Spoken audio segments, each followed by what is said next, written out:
siya talaga eh. Like, I will not find another man like him. Na sobrang same kami, same wavelength. Yung hindi kami nag-away, that was a 2-week trip. And usually, di ba, yun yung challenge nila eh. You want to know kung siya na ba mag-travel kayo. Tingnan natin kung mag-aaway kayo or hindi. Hindi kami nag-aaway talaga. You know, what's interesting, what I'm hearing is that some people would say, ayoko mapangasawa ang isang taong katulad ko. I want somebody who is different. Others naman, in your case, would say, oh my God, siya ang lalaking bersyon ko. Yes. Di ba? But if you were to tell your love story, one day, how do you say that? Your kid, Izzy? Easy. Easy, that's what you say. Lovely name. One day, he's gonna ask you, Mom, Dad, paano ba kayo nagkaibigan? What is your love story? Saan kayo mag-uumpisa?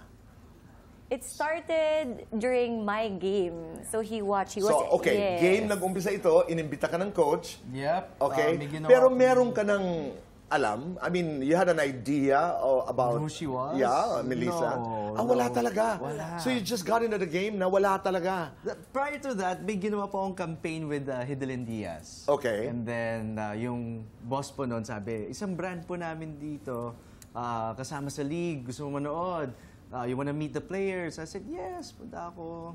Tapos, pumasok kami sa locker room. Pero yung totoo, wala talagang plano. Walang plano. You weren't eyeing talaga, Melissa. Actually, may iba pa akong kasama nun.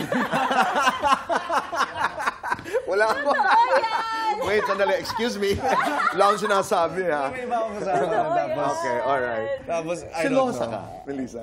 Well, at first, kasi ibang field kami. To be honest, during the first few years of our relationship, medyo I had to adjust. No, asa ka siyempre. And Artista from the business, good-looking, very talented, you know, and I'm sure you've read a lot of materials. So when you were thinking about him, walang, ano... I had to ask a friend to background check him. And what was the finding? Okay naman. I mean, meron siyang past, but he's a good man, a good son. Ayun talaga eh. If you wanna look for...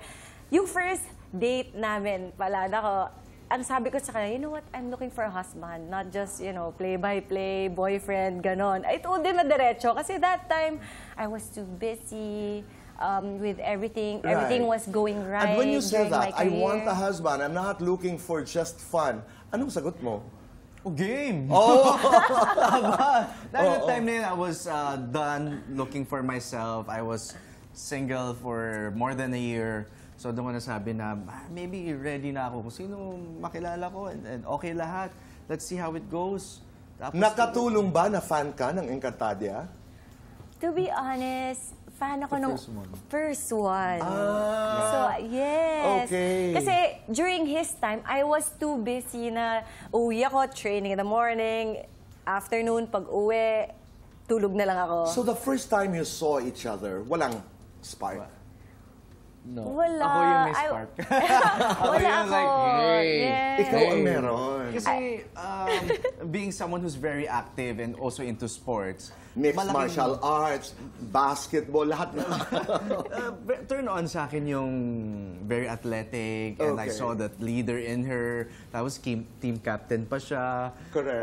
Part of the Philippine team. So And one of the talagang- best liberos. I mean, I think in the history of volleyball. That's why she's called the ninja. The ninja. The ninja. Right. Kaya everything was a turn on and plus points para sa akin. So talaga iba yung paghanga ko sa kanya. Una, nangibabaw ang paghanga.